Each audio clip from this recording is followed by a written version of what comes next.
Waħda minn kull 8 nisa jiżviluppala l-kanċer tas-sider. Dwar dan il-Breast Cancer Support Group organizza taħdita annwali Live for Today, Hope for Tomorrow li titratta l-kanċer tas-sider avvanzat. Minkejja li l-kuxjenza dejjem tiżdied 20 sa 30% tan-nisa Maltin jieħdu azzjoni meta l-kanċer ikun diġà fi stat avvanzat. Madankollu fuq perjodu ta' 10 snin il-persentaġġ tan-nisa li laħqu l-kanċer fil-bidu tiegħu matul is-sena 2010 żdied.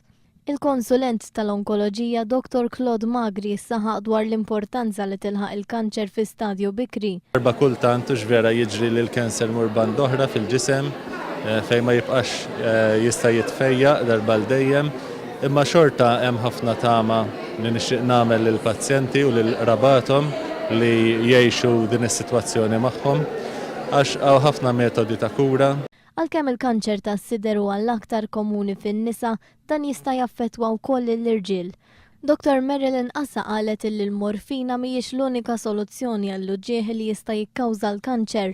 Wan News tkellem ma' Doris Fenek dwar l-esperjenza tagħha. Jiena ilni ngħix bil-kanser għal dawn l-aħħar 15-il sena u nofs. Kont meta tfaċċal il-kanser kont għadni żgħira kien għandi 37 years.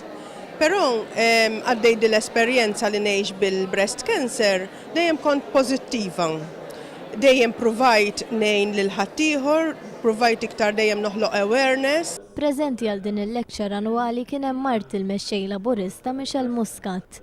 Hija appellat lin-nisa speċjalment it-tfajli żgħar biex ma jibżgħux jiċċekkjaw lilhom infushom.